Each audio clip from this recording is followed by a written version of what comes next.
The skies over the Middle East last night were torn apart by a storm of crimson fire. The Great War between the United States, Israel, and Iran is no longer a series of cowardly probing moves, but has turned into a collective execution on a global scale. Yes, you did not hear that wrong. 1,200 smart bombs from the Pentagon's most advanced flying fortresses turned Tehran's strategic bases into black holes of death. Yet the crippled striking the maimed, just when they thought Iran would collapse under that storm of bombs and stray rounds, it unleashed a stunning reverse thrust. 600 ballistic missiles and 1,000 suicide UAVs turned the skies over Tel Aviv into a towering sea of fire. And it did not stop there. The hulks of gigantic American oil tankers are now drifting aimlessly across the Strait of Hormuz like open air graves. A war with no road back and all cards on the table gamble in which Washington, Tel Aviv, and Tehran are all burning away their own futures with their own hands. But cast aside the lifeless statistics for a moment and look into the brutal, pragmatic essence of it all. Who is truly winning in this bloody game? Are the 1,200 bombs of the U.S.-Israeli coalition enough to break the spine of a regional power like Iran? Or are they merely igniting an uncontrollable fury? Are Tehran's 600 missiles and 1,000 suicide UAVs the desperate reply of a dying entity? Or a fatal blow aimed straight at the arrogance of those Western men? And most importantly, when America's billion-dollar oil tankers sink to the bottom of the sea, by what horrific scenario will the world order collapse? Today's video will not be a dry battlefield report. We will strip bare the truth behind the ruins of Isfahan and Tel Aviv to understand why this is a war of collective suicide, where whether it is American firepower or Iranian will, in the end, the only true victor can only be death itself. Greetings to our respected viewers watching the channel. Before we move into the detailed analysis, please like and subscribe to the channel so you do not miss any important videos about the movements of the global economy. Part 1. The storm of 1,200 tactical bombs flattening everything.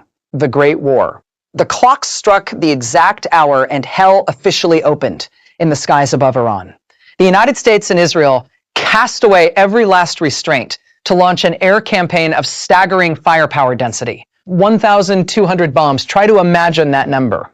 It is not some lifeless statistical report, but thousands of tons of high-tech explosives raining down to tear apart even the strongest defensive systems, from strategic bases on Diego Garcia Island to giant aircraft carriers looming offshore in the Mediterranean. Hundreds of F-35 Phantoms and B-2 Spirits took off, forming a net of death sealing every route of escape, turning Iranian airspace into a colossal iron cage whose only exit could be dust. The tactic of flattening the vital nerve was carried out with a cruelty and precision so chilling it sent shivers down the spine. These hundreds of bombs were not dropped blindly in the old carpet bombing style. The strike pattern was a product of artificial intelligence and military satellite guidance systems programmed to stare straight into Tehran's weakest, most sensitive points. The coalition's objective was crystal clear. They wanted to send Iran back to the Stone Age and force an unconditional surrender. Multi-tonon bunker buster bombs, weapons designed to seek out and destroy targets hidden dozens of meters underground, repeatedly crashed down upon the nuclear facilities at Natanz and Faroe. The ground shook. The mountain rocks shattered. Structures once considered impregnable were now nothing more than deep, black craters. Look at the arrogance of the West.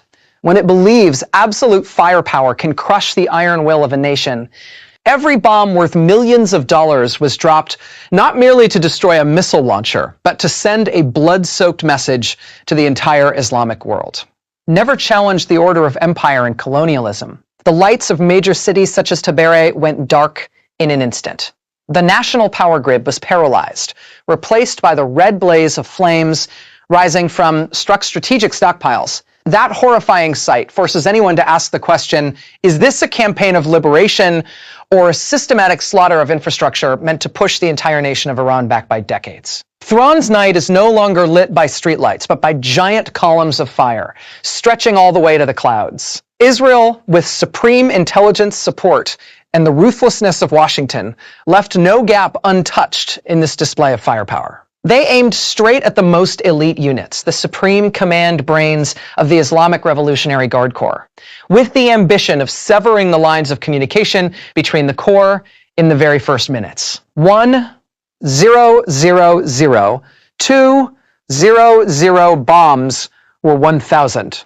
200 death sentences hanging overhead, creating a deadly whirlwind formation that gave the other side not a second to breathe, not a minute to regain composure before the next shockwave slammed in. Yet in warfare, arrogance is often the seed of fatal mistakes that no price can ever compensate for. The Pentagon believed that after this storm, Iran would be nothing but a harmless heap of ashes, an entity completely broken of its claws. They believed the enemy would have to kneel and beg for surrender atop the rubble of cities once proud of ancient Persia. But in reality, the battlefield is always a bucket of cold water thrown straight into the faces of the strategic minds in the Pentagon.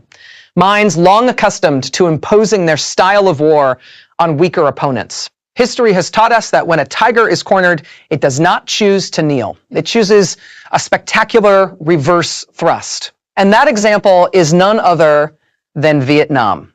The brutality does not stop at the numbers of destroyed weapons and equipment. These 1,200 bombs turned countless logistical hubs into dust, cutting off vital supply routes from the urban core to the borders. This was an effort to completely isolate Iran's fighting units, turning every brigade into a lone island in a sea of fire. The United States calculated very carefully the timing and intensity of the attack, striking precisely while the Iranian military was in the middle of redeployment to create maximum chaos. Yet, they forgot one thing. The will of a nation cannot be measured by UAV sensors or high-resolution satellite imagery. While the generals in Washington were raising glasses to celebrate the perfect air campaign deep inside Iran's treacherous mountain ranges, another terrifying power was beginning to rise. Missile cities buried hundreds of meters underground, where even bunker buster bombs are helpless, had begun activating their counterattack procedures.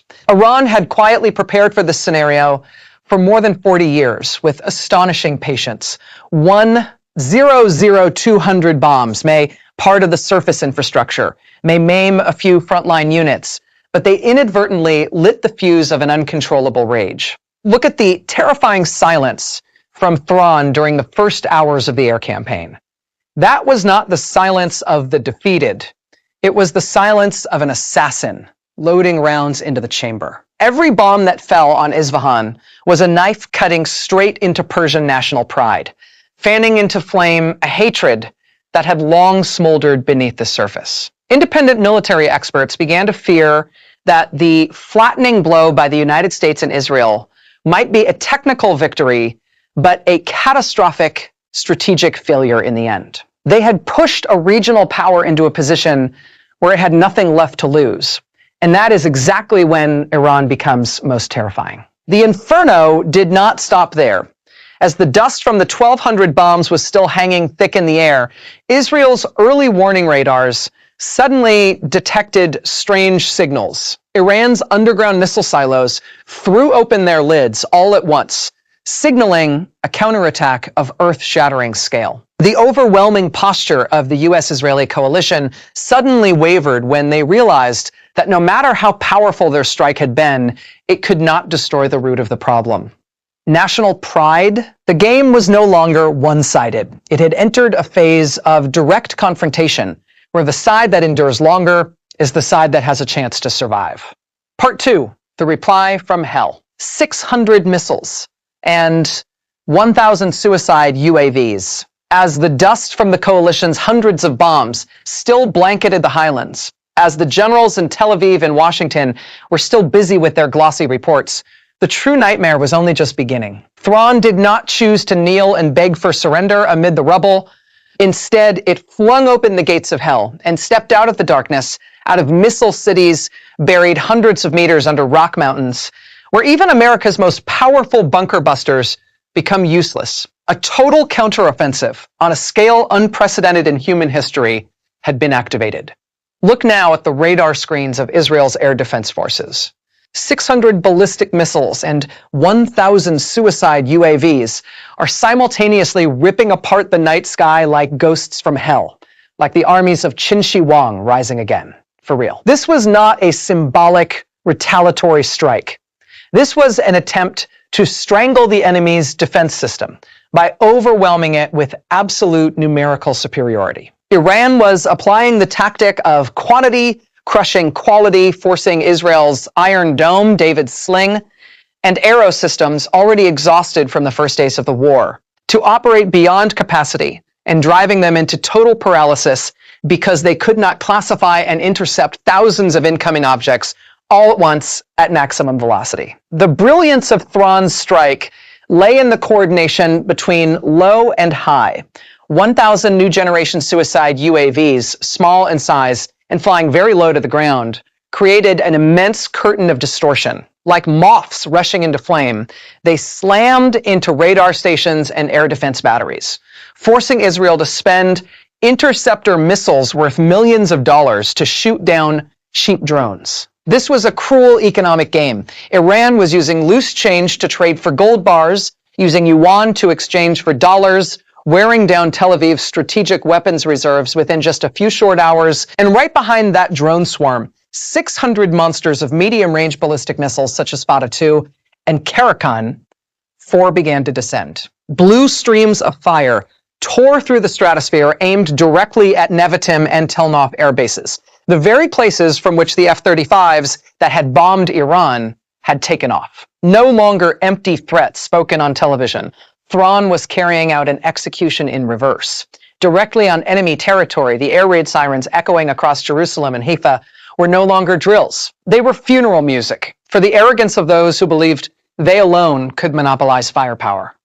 Look at the chaos inside Israel's command centers. Despite possessing the most advanced defense network on the planet before a rain of 1,600 flying objects at once, every computer algorithm became powerless. Iran's missiles fitted with cluster warheads pierced the air defense web and slammed directly into vital infrastructure zones. The oil refineries in Haifa turned into giant torches lighting up an entire stretch of the Mediterranean with the red of fire and blood.